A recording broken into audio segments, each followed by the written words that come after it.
Bueno, pues al final parece que sale el sol, ¿no? Estabais asustados por mojaros y ahora vais a ir buscando sombra. Esto lo hemos hecho aposta para que a la vez que disfrutamos de estar juntos como iglesia nos ponemos morenos y lo ponemos más fácil para la vuelta al verano, para la operación bikini. Voy a empezar con un juego porque igual es de los que piensa que estás contento, contenta con el pastor que tienes en cero y hoy quizá cambies de opinión porque vamos a hablar de un tema que creo que va a ser complicado, va a ser doloroso, pero os voy a invitar a que miremos de otra manera. Porque, como sabéis, estamos en la serie donde estamos hablando de tener la mirada de Jesús, de cómo Jesús mira las cosas y cómo las miramos los seres humanos. Así que, si os parece, vamos a hacer un juego para empezar, para calmar los ánimos, que estamos a 3 días de las elecciones. Unas elecciones donde se ha dicho muchas cosas, como que Madrid es España dentro de España, y es España. Y estamos todos muy tensos porque nos gusta un lado o el otro, somos muy de unas o de otras. Así que vamos a jugar a un juego antes de empezar con ese tema, ¿os parece? Vale. Puedes levantar la mano o puedes ponerte de pie, ¿vale? Jugaba con el tema de la temperatura para ver si nos acompañaba para ayudarnos a levantarnos, pero ahora que hace sol igual no te apetece mucho. Así que puedes levantar la mano o ponerte de pie, ¿vale? Así que lo vamos a hacer. Yo voy a darte una elección entre una cosa u otra y tú vas a levantar la mano o te vas a poner de pie dependiendo de lo que te guste más, ¿vale? Si hablamos de tortilla, ¿la prefieres con cebolla? Como gusta lo jugosito, ¿eh? O sin cebolla. Ahí, reseca, ahí. Y algo que no se dice mucho, ¿eh? Ojo si vais a Galicia. ¿Os gusta cruda, jugosa? ¿U os gusta seca ahí, que parece es un macarrón? Muy bien, ¿eh? Vale, siguiente pregunta. Si hablamos de pizza, ¿con piña? ¡Ostras! Pero sabéis que pizza con piña es una aberración, ¿no? Vale, ¿sin piña? A ver, está empatada la cosa, ¿eh? Vale, si hablamos de vacaciones, ¿visitar monumentos e historia y cultura?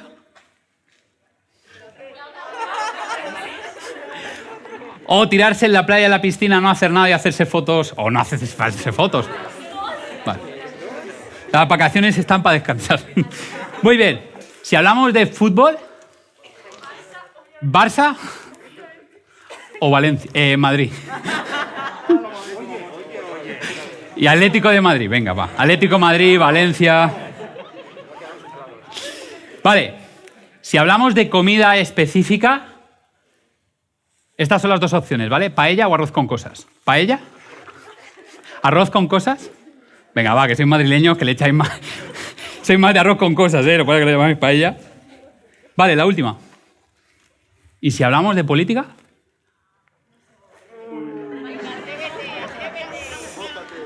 Si hablamos de política, no lo voy a decir. ¿Sabéis por qué? Porque no nos parece un problema la tortilla, no nos parece un problema la pizza, no nos parece un problema la paella. Bueno, a los valencianos sí, nos parece un problema que hacéis lo que os da la gana, pero bueno, nos da igual en el fondo. Nos da igual realmente las diferencias que tenemos entre nosotros mientras sean triviales, pero ¿por qué hemos hecho de la política algo importante? ¿Por qué hemos hecho de que en la política pensemos diferente y eso suponga un problema entre nosotros? ¿Por qué se ha conseguido que la política se convierta en un lenguaje o en un terreno que empieza a ser pantanoso y que nos da miedo meternos?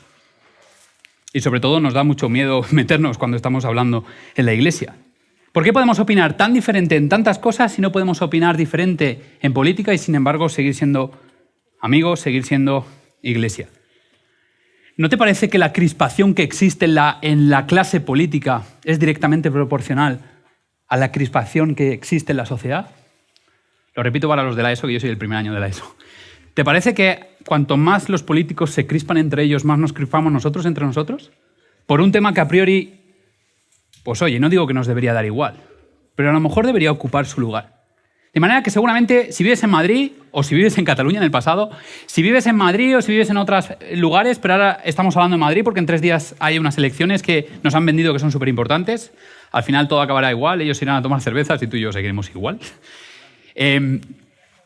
¿Realmente no te parece que cada vez estamos más polarizados en las conversaciones en el trabajo?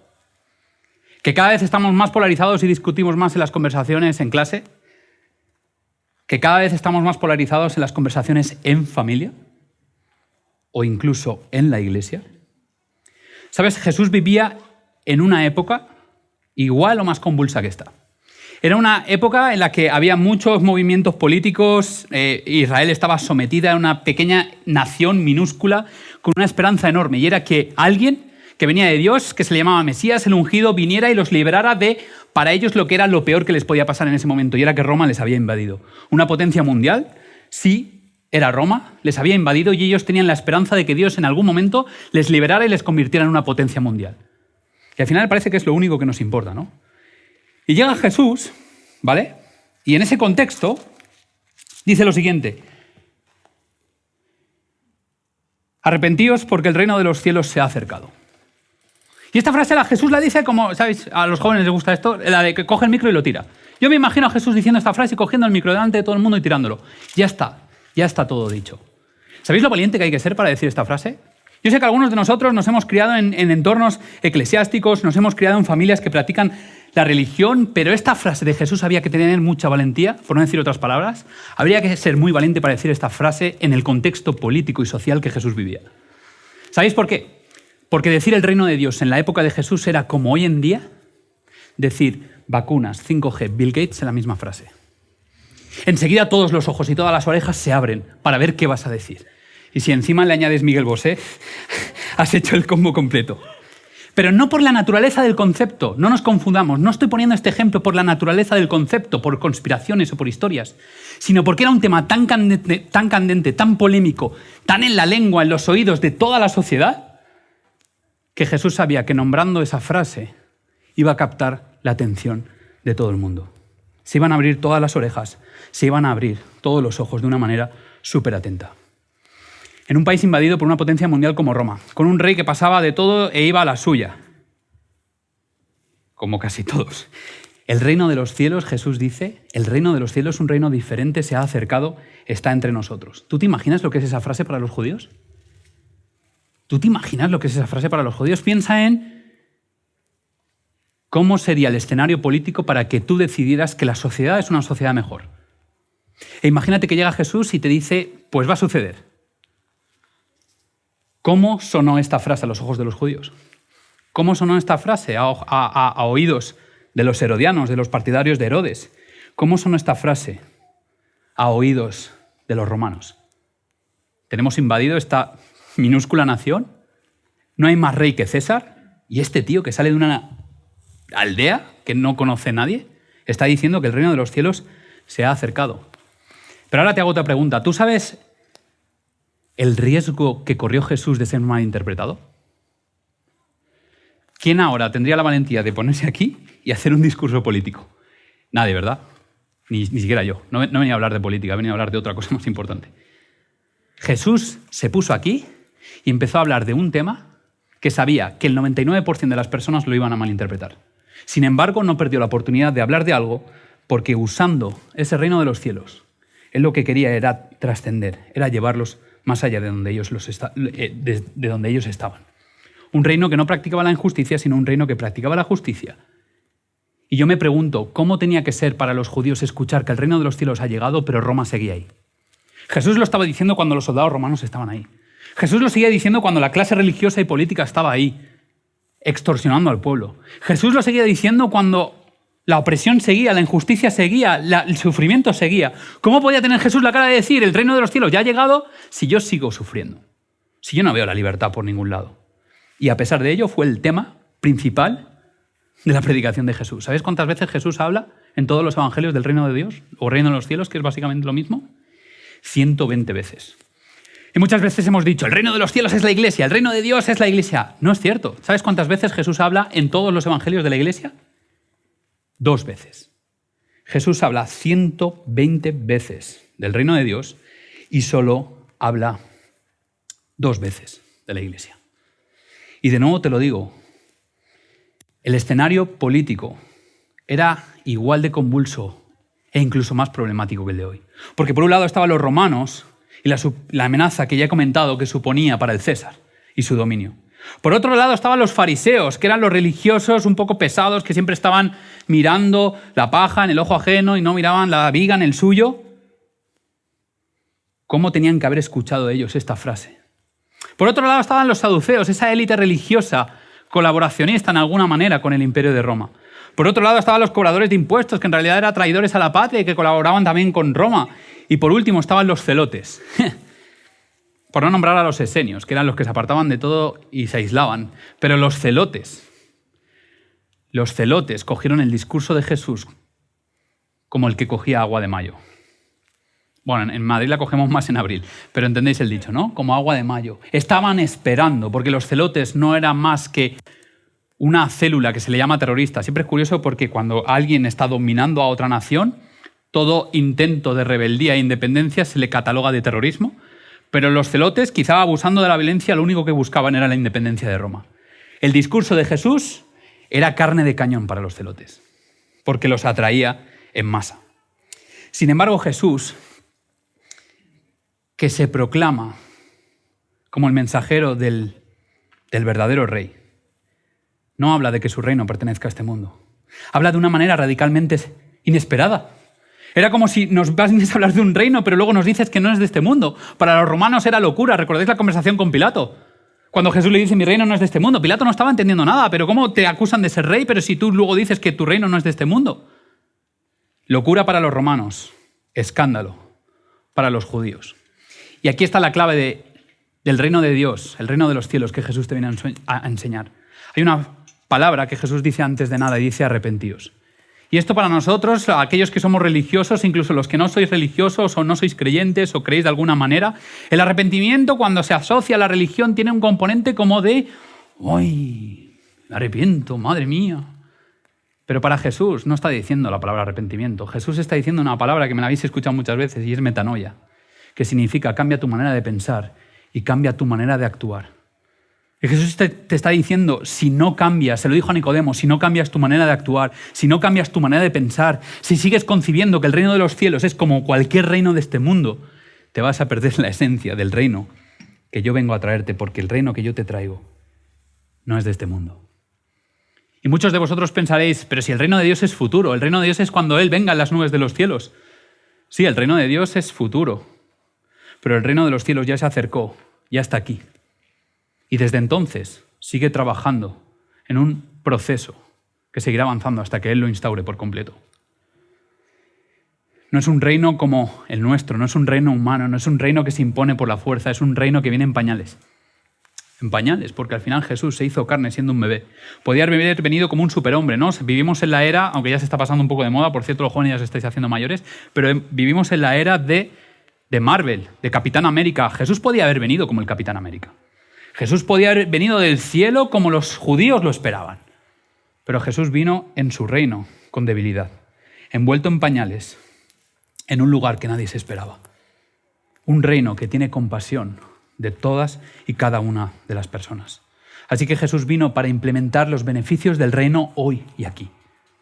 Así que si tú eres una clase de esos cristianos que piensa que creer en Dios es algo que se extiende al futuro, estás muy equivocado, porque Jesús hace 2000 años vino para implementar el reino aquí ya y que tú te pudieras beneficiar del reino hoy, aquí. Pero quizá hay algo que no hemos entendido y es que el reino nos impone. Y a veces me da la impresión de que las religiones, las iglesias, actuamos con el reino de Dios como los gobernantes, los líderes de las naciones, actúan con sus súbditos, imponiendo, exigiendo. Y Jesús, cuando lee su historia, no viene a ajustar cuentas, no viene a condenar a nadie, no viene a defender sus intereses. Jesús viene a liberarnos de aquello que nos deshumaniza. ¿Y sabéis lo que es? El odio al diferente. Porque los seres humanos siempre vivimos con ese odio. Y Jesús lo único que quiere es que vivamos de una manera digna. Así que ahí tenías a los discípulos, cada 2 por 3 estaban discutiendo, ¿no? Y hay uno de los episodios, que es el que te voy a leer ahora, en los que Jesús estaba al lado de ellos o cerca de ellos y los discípulos están discutiendo como siempre de sus cosas, ¿no? En este caso los discípulos estaban discutiendo acerca de si era mejor votar al PP o votar al PSOE o votar a Más Madrid o votar a Ciudadanos o votar a Vox. No estaban discutiendo de eso, pero de cosas parecidas. Porque a veces nos encontramos discutiendo y somos capaces de gritarnos, de insultarnos, de hasta irte a casa y decir que este es un... Es que míralo, el facha. Es que míralo, el comunista. Y somos capaces de estar compartiendo familia y compartiendo comunidad y odiándonos por ideologías. En este caso ellos estaban discutiendo de algo parecido, era de quién iba a ocupar el lugar más importante en el reino de los cielos. Porque al final a los seres humanos no nos equivoquemos, nos encanta el poder. Mateo 20, versículos 25 al 28, dice: Entonces Jesús llamándolos dijo: Sabéis que los gobernantes de las naciones se enseñorean de ellas, y los que son grandes ejercen sobre ellas potestad. Mas entre vosotros no será así, sino que el que quiera hacerse grande entre vosotros será vuestro servidor, y el que quiera ser el primero entre vosotros será vuestro siervo. Como el Hijo del Hombre no vino para ser servido, sino para servir y para dar su vida en rescate de muchos. Esta era la situación. Juan y Santiago, los hermanos, hijos de Zebedeo, habían ido a la presencia de Jesús cogiditos de la manita de su mamá. Eran ya chicos grandes, estaban creciditos, no eran bebés. Y habían cogido de la manita a su mamá para acercarse a Jesús, y la mamá, arrodillada, humillándose por los hijos, le había dicho a Jesús: por favor, cuando tú instaures tu reino, no de la manera que lo estás haciendo ahora, porque no es la que me gusta, pero la que me gusta, que es cuando tú vengas y partas la pana y te cargues a todos los romanos e instaures tu reino, a ver si es posible que mi hijo Juan y mi hijo Santiago, uno esté a tu izquierda y uno a tu derecha. Y yo creo que esto lo pillamos, ¿no? Incluso aunque hayan pasado muchos siglos, entendemos que lo de estar a la izquierda y a la derecha era una costumbre de la época antigua, de los monarcas. Al final, las personas que estaban a su izquierda y a su derecha eran las personas más importantes del reino.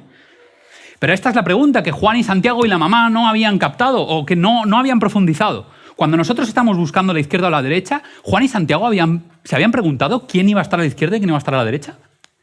Porque la historia la tenemos así de llena de relatos de entre hermanos se matan por el poder de ser el rey. Habían caído en la cuenta Juan y Santiago de quién iba a estar a la izquierda y quién iba a estar a la derecha, porque uno de los dos es más importante. ¿Cuánto tiempo habría pasado hasta que empezaran a pelearse? ¿Por quién está a la izquierda y por quién está a la derecha? Es más, ¿cuánto tiempo habrían tardado en pelearse por usurpar el puesto de Jesús? ¿Porque creéis que lo que les llamaba la atención era el puesto de Jesús o Jesús? Eso es una gran pregunta para nosotros, ¿no? ¿Qué nos interesa más, Jesús o todo lo que Jesús supone? Los discípulos se iban con la mente y el corazón puestos en la filosofía de la sociedad, la filosofía del ser humano, la cultura de los reinos, pero no en el reino de Dios. En nuestros reinos, los grandes, los gobernantes, buscan poder, buscan fama, buscan influencia. Pero estos conceptos, la grandeza, el honor y el prestigio, adquieren un lenguaje diferente para nosotros, ¿verdad? ¿Sabéis? Las palabras griegas que utiliza Jesús y que salen de su boca significa grande, y protos, que significa primero. Esto es lo que sale de nuestro corazón. Jesús dice: esto está saliendo de vosotros, grandes, primeros. Esto es lo que queréis ser. Pero el reino de Dios no va de esto. ¿Sabéis las palabras que Jesús pronuncia del reino de Dios? Diácono. Esto a algunos os suena, ¿eh? Diácono es de que te manda a callar en la iglesia. Pero también se supone que el diácono es el que te ayuda. Diácono realmente es la persona que te sirve en la mesa. Lo más parecido a una persona que trabaja en la hostelería, un camarero, una camarera que te ayuda, que te sirve aquello que tú deseas. La segunda palabra es doulos, que significa esclavo. ¿Habéis estado alguna vez en una comida? 20, 25 personas comiendo, una comida de Navidad, una comida con amigos, una comida de trabajo, todo el mundo comiendo, y de repente acabamos de comer y es como que a todos nos apetece hablar, y siempre hay un pringao, le llamamos así, ¿no? Un pringao, una pringada, que es el que empieza a recoger todos los platos, a tirar la basura, a fregar. Esto en Cero también pasa, ¿eh? O sea, 60 comiendo y 3 personas recogiendo. Eso es diáconos. Eso es doulos. Eso es lo que Jesús te está diciendo. Te está diciendo: en el reino de Dios la grandeza no se mide por el poder, por la fama, por la influencia, por la posición. Para mí, la grandeza, el ser el primero, se mide por cuánto estás dispuesto a servir. Recuerda cada vez que tengas una conversación sobre política en estos días y en el futuro, cada vez que te enciendas con otra persona por el partido que vota o por sus ideales políticos, cada vez que discutas por cosas que realmente, vamos a ser sinceros, has leído 4 cosas en el periódico o en internet y espero que no sea el Mundo Today, porque algunos han caído también en eso. Recuerda estas palabras de Jesús: pero no será así entre vosotros. Pero no será así entre vosotros. Jesús dice: un reino no puede ser dividido. Y no se trata de que todos tenemos que votar al mismo partido, no se trata de que todos tenemos que tener los mismos ideales políticos, se trata de que eso no tiene importancia con respecto a la importancia del reino de Dios. Y de que lo que nos debe unir debe ser el centro y lo importante, que es Jesús y su reino. Es más, los seres humanos tenemos la visión distorsionada de lo que es la fama, la posición y la influencia. Es así, lo tenemos distorsionado. Es esa perspectiva la que domina la sociedad y las naciones. ¿Creéis que a alguno de los políticos, y no quiero juzgar, perdón, pero ¿creéis que a alguno de los políticos les interesa vuestro bienestar con nombres y apellidos? De alguna manera, porque en cierta manera igual revierte para ellos, pero todos somos humanos. Tú no serías diferente si estuvieras en su posición. Todos pensamos que cuando lleguemos o si llegáramos a esa posición seríamos mejores. Pero la realidad es que llegamos y vamos detrás. Porque el problema no está en las personas, el problema está en la humanidad. Somos todos individualistas y egoístas. Porque hasta Juan y Santiago, que llevaban ya tiempo con Jesús, no vieron el estar a su derecha y a su izquierda como algo que servir, sino algo como de lo que fardar, de lo que vacilar a los demás. Porque cuando tú le das la vuelta y en vez de ver solo a Jesús por encima tuyo y pensar solo me queda un escalón para ser el líder, solo me queda un escalón para ser el jefe, no le dieron la vuelta y dijeron, si Jesús es el líder y nosotros dos estamos a su izquierda y a su derecha y Él nos sirve, tenemos a los otros 10 discípulos para servir. Y si los 12 discípulos entienden que tienen que servir, tenían a un grupo de unas 500 personas para servir. Y si esas personas entienden que tienen que servir, se multiplica. Y yo me pregunto si en la iglesia hemos entendido esto. Es como un embudo. ¿Lo entendemos que aquí solo puede quedar uno y solo necesitamos un liderazgo? ¿O entendemos que nuestro servicio se tiene que multiplicar, pero distinto a cómo lo hemos entendido? Juan, Santiago y su mamita, su mamá, estaban emborrachados de poder. La pregunta es si lo estamos nosotros. Y déjame que te diga algo claro, ¿vale? El cristiano no tiene que huir de la política. El cristiano no tiene que huir de la política porque ahí tienes ejemplos en la Biblia. Tienes a José, tienes a Daniel, tienes otros casos donde se involucran en política para servir a la sociedad en la que están. El cristiano tiene que huir de la filosofía del poder. Eso es de lo que tenemos que huir, de la filosofía del poder. Alejarse de posiciones políticas buscando poder. El cristiano debe abordar la política desde el punto de vista del reino de Dios. Un reino que no es de este mundo, pero que ha llegado. Y de ninguna manera ese reino de Dios se puede fusionar en ningún concepto, bajo ningún precepto, con ningún reino existente de este mundo. No se puede fusionar, ni en el pasado, ni en el futuro, porque es incompatible. ¿Qué es el reino? Cuando ves la historia de Jesús te das cuenta de que el reino es algo donde Jesús no viene a destruir a los romanos. Tampoco toma partido de las ideologías de ningún partido, de ningún grupo, porque Dios tiene algo más importante y es liberarte de tu mal. A veces pensamos, ¿no? Es que si gobernara este, si gobernara el otro, nos iría mejor. Pero al final yo, no sé, ya me hago viejo, voy a cumplir 37 años y me doy cuenta de que siempre escucho eso, pero luego la gente nunca está contenta, da igual. Pensamos que si ganara este o si gobernara este, todos nos iría mucho mejor. Pero es que Dios no viene a imponer su reino para defender a los judíos en contra de los romanos. Dios no viene a defender a los judíos para aniquilar a los romanos, porque Dios es Dios de todos y Dios quiere liberarnos y transformarnos de todo eso que nos esclaviza y nos mantiene enemigos unos de otros. Para Dios no hay un nosotros y ellos. Para Dios todos somos uno. Así que el reino de Dios busca liberarte del odio y ese es uno de los principios. ¿Recordáis cuando Jesús dice ama a tus enemigos? Ora por aquellos que te hacen daño. Ese es el principio del reino de Dios. Pero también hay otros, los tengo aquí. Mira, alimentar al hambriento, dar de beber al sediento, recibir al extranjero, vestir al desnudo, visitar al prisionero, cuidar al enfermo, defender al débil, abrazar al pecador. Estos son los principios del reino de Dios. Y ahora me pregunto, como iglesia, ¿qué estamos practicando más? ¿Los principios del reino de Dios o los principios de los reinos que nos rodean? Y antes de que cometas el error que yo he cometido en el pasado de pensar que ciertas ideologías son más afines al cristianismo o a la propuesta de Jesús, déjame decirte que Jesús en Mateo 11 dice que los violentos intentan adueñarse del reino de Dios.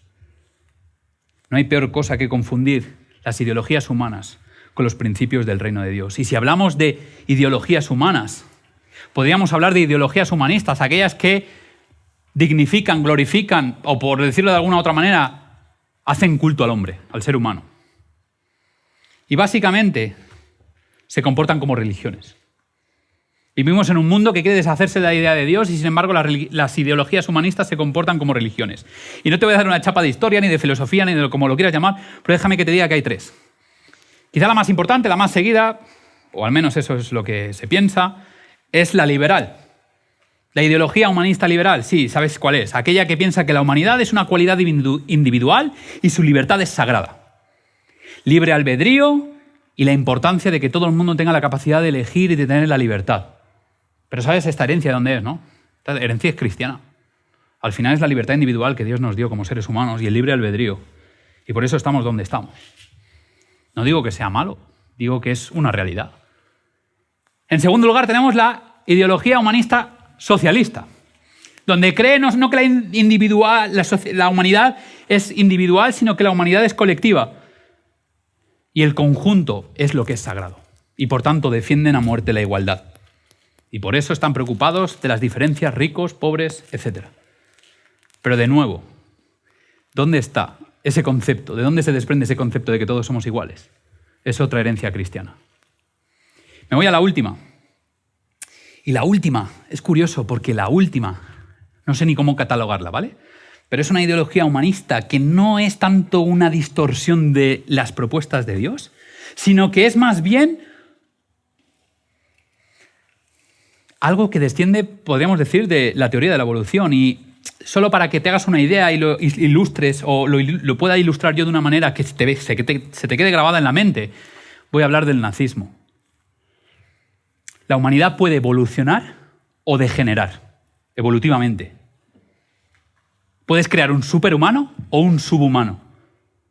De manera que hay razas que tienden a la superhumanidad y hay razas que tienden a la subhumanidad.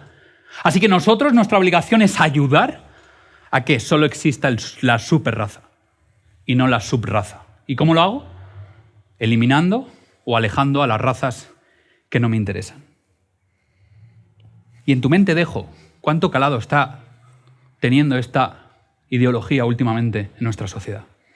Pero déjame que me centre en las dos primeras, ¿vale? Porque la tercera me parece una aberración. Las dos primeras descienden del cristianismo. No sé si te das cuenta que las dos primeras, donde nos estamos peleando, básicamente la sociedad, que es izquierda-derecha, socialismo-liberalismo, al final ambas son una distorsión de los principios de Dios. Ambas son una mala comprensión de la perspectiva, del plano de Dios.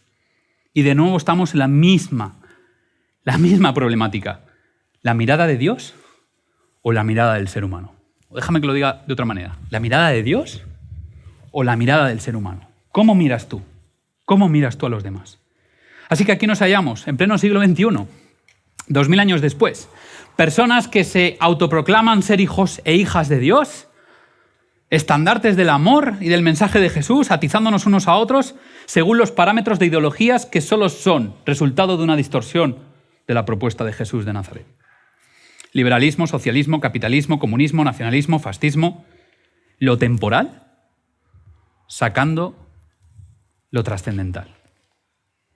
Lo terrenal desviando a un lado lo espiritual. Los intereses de este mundo oscureciendo los principios del reino. Déjame que concluya.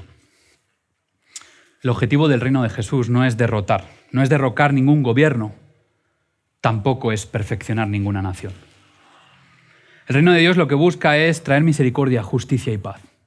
Y déjame que te diga algo, la justicia, la misericordia y la paz no se consigue con leyes, se consigue con actitudes del corazón. Y por eso Jesús dijo, el reino de Dios ya está aquí, ya ha llegado, está entre nosotros. No de manera total, porque sigue habiendo injusticia, sigue habiendo opresión, sigue habiendo desigualdades, pero sí a trocitos, a porciones. Pero al final el reino de Dios, como no se impone, es una elección que solo tú puedes tener. Tú decides si vas a promover en esta sociedad que el reino de Dios se siga extendiendo o que por el contrario sean las filosofías de los gobiernos de este mundo las que se sigan desarrollando. ¿Qué actitud vas a tener tú? Las cosas no se arreglan con leyes, deberíamos saberlo. Las cosas se arreglan con actos sinceros del corazón. Porque Jesús insiste en que cada día oremos, venga a nosotros tu reino. Y si cada día Dios te dice, ora para que el reino de Dios siga estando aquí, es porque no es fácil. Es porque se tiende a olvidar. Es porque se tiende a ignorar. El reino de Dios nunca llegó con violencia y tampoco lo va a hacer a tu vida. Es una decisión. Tú decides cómo sales de aquí. Si sales envenenado o envenenada, odiando a etiquetas, que esto ya lo hablamos la semana pasada, odiando a estos, odiando a aquellos, odiando a unos, odiando a otros, o intentando descubrir cuál es la mirada de Jesús ante todo esto. sabiendo que el reino de Dios no es un evento puntual, sino que es un proceso inexorable que algún día se instaurará por fin. Así que me gustaría decirte que quiero mirarte a los ojos y ver a Jesús.